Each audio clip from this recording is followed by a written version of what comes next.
Hello everyone, Fancy here. You are watching Fantavision, and today is another Tales from Retail. Now, a lot of these Tales from Retails have been weird offshoots that were not really Tales from Retail. And you know what? This one is technically a Tales from Retail because I may not have worked there, but I spent a lot of time there. And today we're talking about Blockbuster. Before we continue, of course, please like the video if you're gonna like it. I guess you don't know yet, so I guess asking for a like right now doesn't make sense. If you like the channel, there you go. Subscribe if you haven't already, all that stuff. And today I'm drinking Stone IPA, and the camera's not gonna show you. It's just Stone IPA. Doesn't have a fancy name to it. It doesn't have some subhead to it. 6.9% alcohol, and they wrote an entire book on the back of that bottle. Don't worry, I won't read it for you until the very end of the video, where 0.2% of you will watch anyway. So if you want to see that thrilling book at the end of that beer bottle, you better stick close. So today we're talking about Blockbuster. Now, like I said, never worked there. I'm going to be completely honest, I don't know anybody that has worked there. I have no family relation that has worked there, friends, anybody. Because when I was growing up, I was just a kid, and everybody else I knew were kids, and the older people I knew, they're working at like ice cream places and stuff like that. Blockbuster never seemed like a place you wanted to work. It was just a place you wanted to visit. I'm sure it couldn't have been that bad. I mean, I can think of the entire layout of the store in my head right now that is now a breakfast place. But when it was a Blockbuster, they just never seemed happy, the people working there. And I guess I get it. They kind of had the same upsell issue as GameStop. Not as bad, but definitely existed. They had some like gamer program where you could rent games, and I think they had some movie thing as well. I don't quite remember those, and I don't really want to look them up, so I'm not going to. Because that's not what this is about. This is not a history of Blockbuster. This is my history of Blockbuster. This is my story. You know, the whole thing with the her story, not his story. Well, this is my story. Boom. When I went to Blockbuster, it was a magical experience. I'm not going to lie. I loved going to Blockbuster because every single time you went, you knew that you were going to have a new experience. I'm not talking about a new experience at the store. It's the same damn store every single time. I'm talking about a new experience in a cinematic, I was going to say masterpiece, but it definitely wasn't every single time we rented something. But it was going to be something new. And I loved that. I loved watching new movies or watching old ones I'd never seen before. And then sometimes my parents would let me rent a video game. And that was almost always the most disappointing experience ever. And that's because a lot of games are terrible, and I didn't know to look up reviews back then. So I rented games like Men in Black, which if you have not played that game, it is not a good game. I rented, it wasn't Roller Coaster Tycoon. I don't think it was Theme Park Tycoon. It was this other one. It was for the PS2. It was not very good. It was so weird. I couldn't figure it out as a kid. Maybe it's a fine game and I was just an idiot of a kid. That is a possibility. I'm still just relaying my experience here. Did not enjoy the game. And there were quite a few games that did not work coming from Blockbuster, because Blockbuster, people just didn't give a shit. I don't think the employees were looking at the discs when they got the returns back, because probably more than 5 times we had to go back to the place and switch out the game for which one I wanted. But when I got a good game, it was exciting. It was a great time.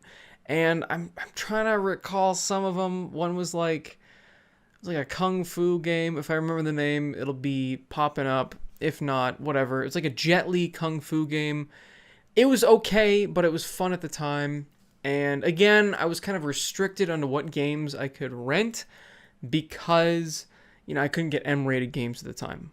My favorite game that I rented, and I wound up buying later, was Enter the Matrix. I freaking love that game. I still love it. I know it did terribly, critically, but I don't care. because I played that game so much, and there were certain levels that I just kept replaying over and over and over. I've never beaten that game. I should probably beat that game. Maybe I'll stream Enter the Matrix someday, and I'll just do a playthrough for the hell of it. I'll use like a PS2 emulator or something. I'm sure that would be a lot better. I'm gonna do this now. I have to do this. But video games were a treat. They were not a regular thing I got to rent. They were definitely a special occasion type thing. Like I was having a bunch of buddies over, or a buddy was spending the night, and we would just spend that whole night playing whatever game we rented. And that was so much fun. I loved that. Just like the anticipation of my friend is coming over later. He's going to spend the night. It's going to be so much fun. I got to pick out a game, got to pick out a couple movies. I remember renting Lord of the Rings, I think on VHS. I think it was on VHS. I don't remember. I'm pretty sure it was, because you like do multiple, it was either multiple discs or multiple VHS tapes. And it was just the longest, most amazing set of movies ever. I don't think I saw them in theaters though, which makes me really sad, but I still been experiencing that trilogy still now. Like I still buy them, and I'm sure I'll get the 4K version when that comes down in price. I got the Blu-ray I'm talking about Lord of the Rings now. But that is definitely one of the most memorable movies that I rented. I remember there are lots of really bad movies we rented too, but you never know. You just kind of, it's a shot in the dark. And back then, it's not like you could pull up IMDb on your phone or Rotten Tomatoes or anything like that, because those type of phones did not exist back then. Those were the days of flip phones and PDAs. Good God, I feel old. Quick side note, isn't it kind of fascinating that we've gone from like a flip phone to like a portable computer that has a 100 megapixel camera and can take 4K video and can recognize your face and all this crazy stuff in like 10 years, 14 years?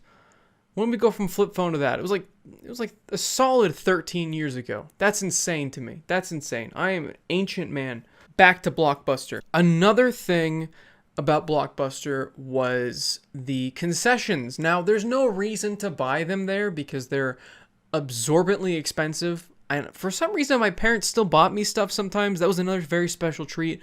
Usually, again, when a friend was coming over or like a birthday or something like that, I would get like I love, what are they called? The Flips, white chocolate, white fudge pretzels. They still make them.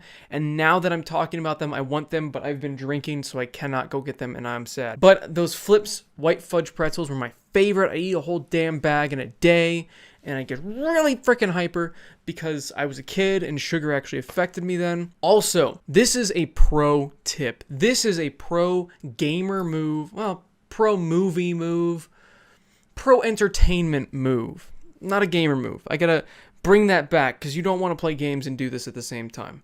I don't remember where I read this, but I think it was in Blockbuster. I remember I was reading it in Blockbuster, but I don't remember I was reading off of.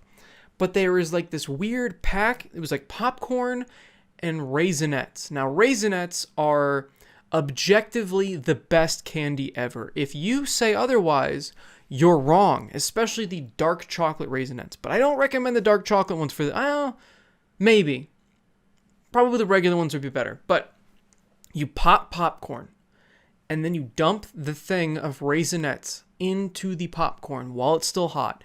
You shake the hell out of it, and boom, you have chocolatey, raisiny, delicious, buttery popcorn. That sounds still good. I have not had that since I was a kid, but when I was a kid, I loved that shit. It would like clump up all these like popcorn balls. You have like these chocolatey popcorn balls, and you get like the saltiness and the sweetness of the chocolate and the raisins, and just it all comes together to form in this amazing amalgamation of flavor, and your hands would be a sticky, awful, buttery, chocolatey mess by the end, and you gotta go wash them. But you're watching a movie, so you can just use napkins and stuff and you're fine. So not a pro gamer move. Please don't play video games and do this because you're gonna make your controllers awful. But seriously, if you want something really unhealthy but very delicious, give that a shot. There you go. You're welcome. You're welcome. It was already worth watching the video just for that. If nothing else, it was worth it for that. But the thing is,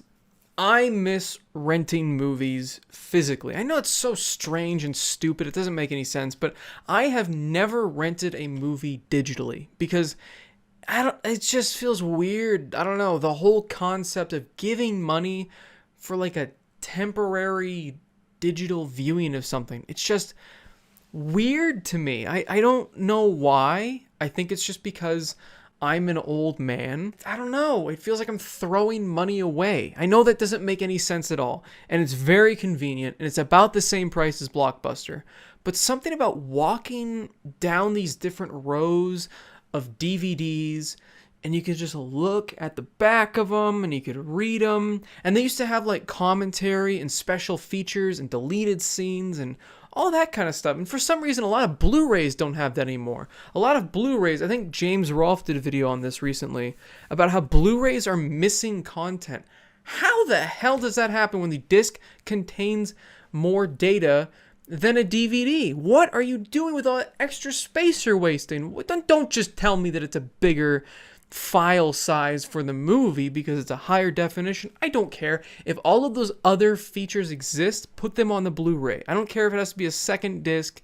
I don't care. I want it. I miss that stuff. I was recently watching Collateral, and it had the making of, and that was one of the most fascinating things I've seen in the longest time. It's got like Jamie Foxx and Tom Cruise, and they're doing like the different acting things where they're just sitting in regular chairs, and Tom Cruise is like this disheveled mess, but in the movie he's all like, clean cut and everything. And it's so interesting seeing the transition between just reading off a script to their characters in the movie and how they did all the different special effects and all that stuff. You can't get that with a digital rental.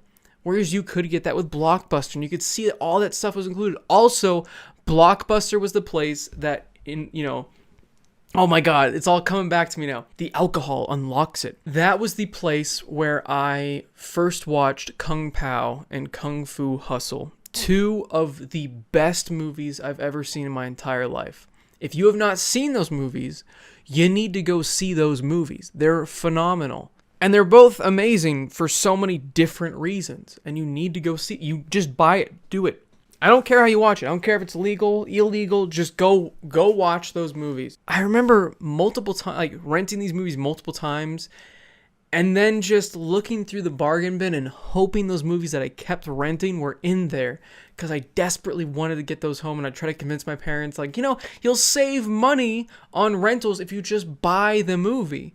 And sometimes they caved, or I'd find a sale, or they would just surprise me with the movie I just kept watching, because that was something I did as a kid. I don't know about you, but I watched movies over and over and over, especially on like family trips when we'd go across the country to different states. We had an Excursion at the time, which had a VHS player in the back with like headphones, and I could watch them on this little tiny flip out screen from the roof.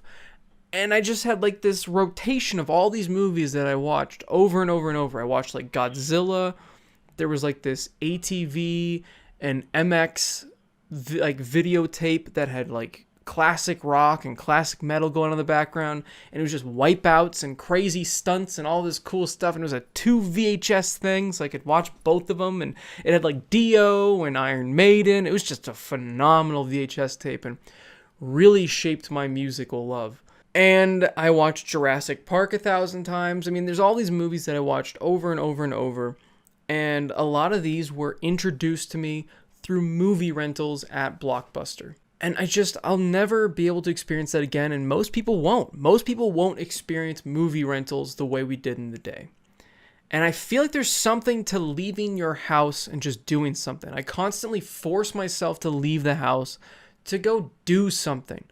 And a lot of that is getting removed with digital stuff.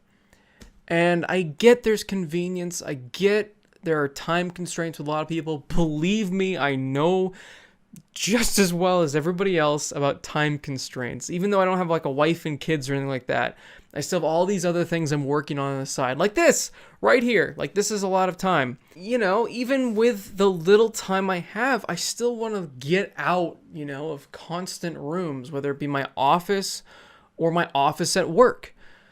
And I just want to get out and drive around and just go places, And that's what Blockbuster was back then. It was a place to go. It was a place to look at stuff.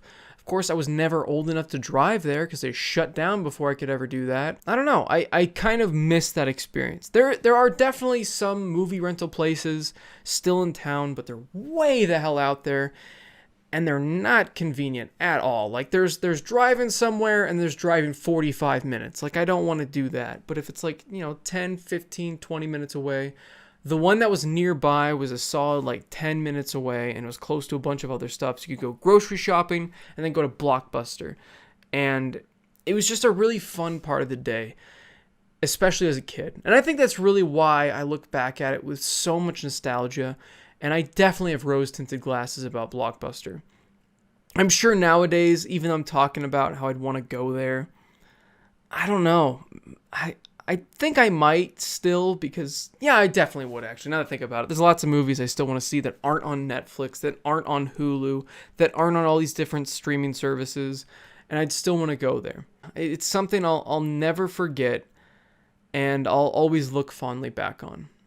And I'm sorry if you worked there, it was a bad experience, but as a kid going there, it was a magical wonderland of new worlds and new video games that I might potentially get in the future. And yeah, I really liked that place. So thanks for watching, everyone. This was really weird Tales from Retail. I hope you enjoyed it. That's going to be a lot of editing. Like I said in the beginning, like the video if you liked it, subscribe for more content, and comment down below what your thoughts are on Blockbuster. Comment if you enjoyed shopping there, or if you felt like, nowadays, I will agree nowadays having streaming and everything is phenomenal. That's way better than Blockbuster. But I do have to say I still miss it, even with streaming services. Because movies just keep disappearing, and I'm like, I want to see it again. And I feel like Blockbuster would still be a fun way to get a bunch of movies and just like hang out with friends and watch a stack of movies like the good old days. So comment down below. Maybe I'm crazy. I don't know. Maybe I'm crazy for missing Blockbuster, but I still look back on it fondly, and maybe you do too. And as always, have a fantastic day. See you guys. Whoo! Alright. So this is the second video I've shot today. So I'm on my second beer, and I'm a lightweight, so I'm a little bit tipsy. But that's fine. I feel like that made the video better, even. Because I used to get pretty tipsy mid-video every single time. And that's just because I'm a really lightweight, I'm a cheap drunk. So here we go, Stone IPA. Let's read that book on the back, because I don't remember what it was, and we'll see if I can read out loud. For some reason, I'm really bad at reading out loud. Like, I can read, I swear. I know people have quoted me that in other videos. I can read, but reading out loud is like this strange thing I've always struggled with. Let's do it. Stone IPA, the iconic West Coast style IPA. This is the IPA that initiated Stone Brewing's reputation for hops and exposed a budding world of craft beer enthusiasts. It's more of like if somebody threw a bunch of oranges and lemons at a pine tree. Whatever. It's good beer. They should sponsor me. Has any beer sponsored anybody? I don't think so. I could be the first.